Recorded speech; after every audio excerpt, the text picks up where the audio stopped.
Magandang gabi ulit katambay, at welcome sa Creepy Tambayan. Kung nabitin ka sa unang bahagi ng Ang Babae sa Ilalim ng Kama, handa ka na bang marinig ang karugtong? Sa part 2 ng kwentong ito, mas lalalim ang misteryo, mas lalapit ang nilalang, at mas titindi ang kilabot.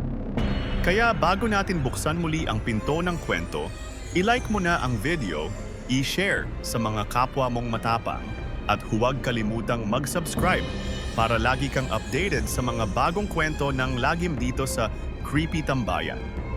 Sa mga matagal na nating katambay, maraming salamat sa pagtangkilik. Sa mga bagong dating, maligayang pagdating sa dilim. Isara ang bintana, patayin ang ilaw, at huminga ng malalim. Dahil narito na ang Kabanata 2. Yung mukha sa salamin. Tumakbo si Lila sa loob ng banyo. Nanginginig ang kanyang mga kamay habang isinasara ang pinto. Clack! Nilock niya ito, dobleng lock. Tapos ay isinandal ang sarili sa malamig na pader habang pilit niyang pinapakalma ang mabilis niyang paghinga. Hindi siya makapaniwala sa nakita niya. Ang mukha, maputla, walang mata, may ngiting hindi tao. At ang boses, gusto mo bang sumama sa ilalim?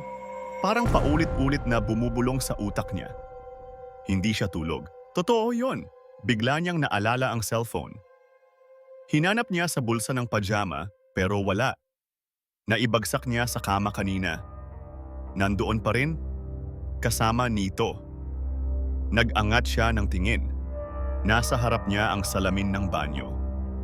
Basang-basang ang buhok niya sa pawis, maputla ang mukha, parang hindi na siya yung Lila na kilala niya. Pero may gumalaw sa likod niya.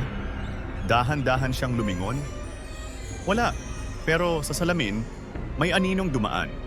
Isang anino ng babae, gumagapang, papalapit.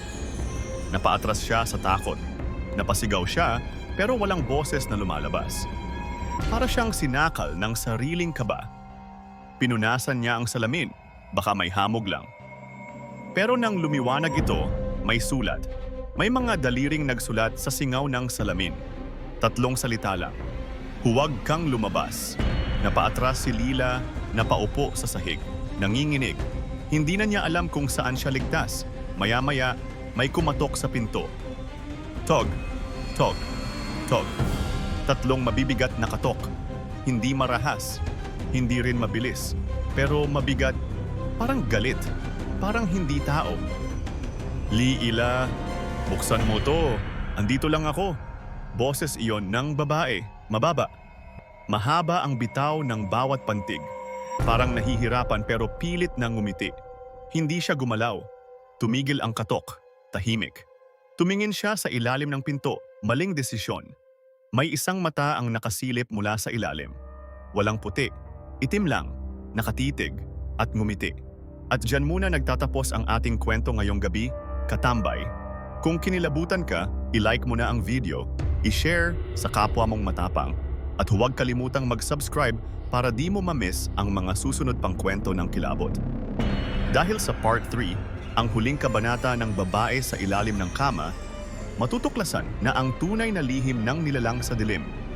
At kung gusto mong marinig ang sarili mong kwento sa Creepy Tambayan, i-comment mo na yan or isend sa tambayancreepy@gmail.com. Baka ikaw na ang susunod na tampok. Gusto mo rin bang may shoutout? Sabihin mo lang sa comments. Binabasa namin lahat yan katambay. Hanggang sa muli, manatiling ligtas. At tandaan, hindi mo kailangang silipin ang ilalim ng kama. Dahil baka nakasilip na siya pataas. Paalam katambay. At magkita tayo sa wakas ng kwento.